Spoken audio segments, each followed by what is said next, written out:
આહાર એ જ ઔષધ.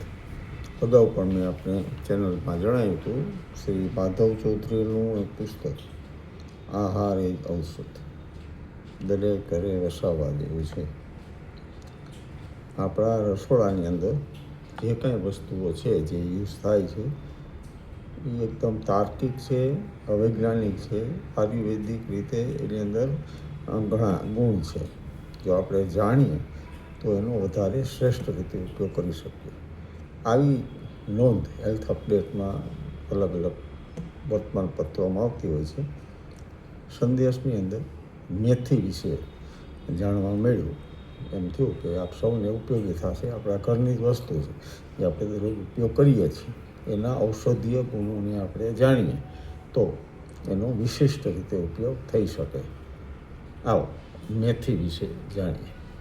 વાયુને દૂર કરે. મેથી બે પ્રકારની છે, જે આપણે લીલી મેથી શાક તરીકે પણ યુઝ કરીએ છીએ અને સૂકી મેથી. હળદર જે રીતે રસોડાનું અગત્યનું દ્રવ્ય છે એ રીતે મેથી પણ એટલું જ મહત્ત્વ ધરાવે છે. અમેરિકાના વિખ્યાત આહારશાસ્ત્રી ડૉક્ટર લેલાર્ડ કોર્ડેલે લસણ અને મેથી વિશે એક સ્વતંત્ર પુસ્તક લખી રસોડાના આ બંને દ્રવ્યોને ઉત્તમ ઔષધ તરીકે બિરદાવ્યા છે. છેક અમેરિકામાં પણ મેથીના સૂકા દાણા અને મેથીની ભાજી એ બંને આપણા રસોડામાં જોવા મળે છે. મેથીની ભાજીનો રસ, મેથીના ગોટા, મેથીના થેપલા, મેથીના મુઠિયા, મેથી અને બાજરીના વડા તથા મેથીની ભાજી એમ અલગ અલગ રીતે આપણે મેથીનો ઉપયોગ કરીએ છીએ. આ રીતે મેથીના દાણા પણ ઘણા ઉપયોગી છે. આયુર્વેદની દૃષ્ટિએ મેથી એ વાયુ મટાડનાર ઉત્તમ ઔષધ છે.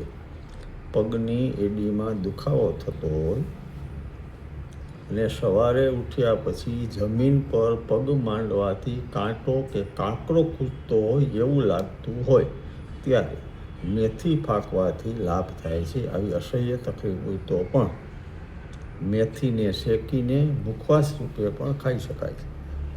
જેમને સાંધાનો દુખાવો રહેતો હોય, શુગર લેવલ વધારે રહેતું હોય, ફરીથી યાદ રાખીએ શુગર લેવલ વધારે રહેતું હોય, એવા લોકોએ રાત્રે 1 ચમચી મેથી પાણીમાં પલાળી સવારે નરણા કોઠે એ પાણી પીવું જોઈએ અને બાકી જે મેથી વધી એને ચાવીને ખાઈ જવી જોઈએ. નિયમિત રીતે આ નુસ્ખો અજમાવવાથી શારીરિક તકલીફોમાં ઘણી રાહત રહે છે. આખી મેથી પણ ફાંકી શકો. મગ મેથીનું કે લસણ મેથીનું શાક વાયુના દર્દીએ ખાસ ખાવું જોઈએ.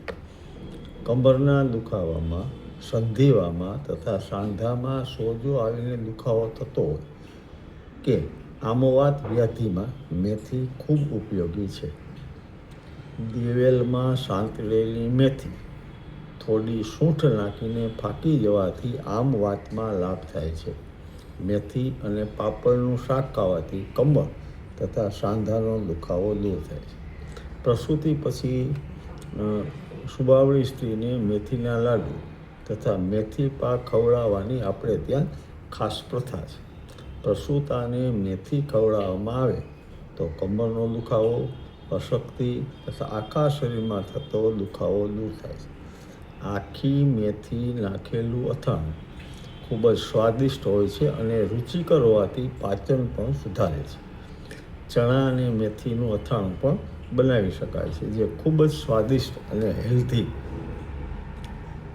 ગોળ નાખીને બનાવેલો મેથીનો ઉકાળો વાયુના દર્દી માટે હિતકર ગણાય છે. શિયાળામાં મેથી પાક ખાવાની આપણે ત્યાં ખાસ પ્રથા છે. આ પાકના સેવનથી શક્તિ તથા સ્ફૂર્તિનો અનુભવ થાય છે. 1 ચમચી મેથી પાવડર, ચપટી હિંગ અને સંચળ. ફરીથી મેથી પાવડર 1 ચમચી, ચપટી હિંગ અને સંચળ ત્રણેય વસ્તુ ભેગી કરી ગરમ પાણી સાથે પીવાથી પેટ ફૂલવું, અપચો અને કબજિયાત જેવી તકલીફમાં રાહત મળે છે.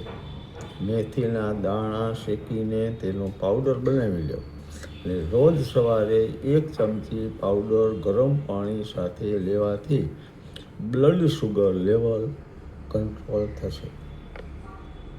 હાથ વગો ઘરમાં જ આ દ્રવ્ય છે.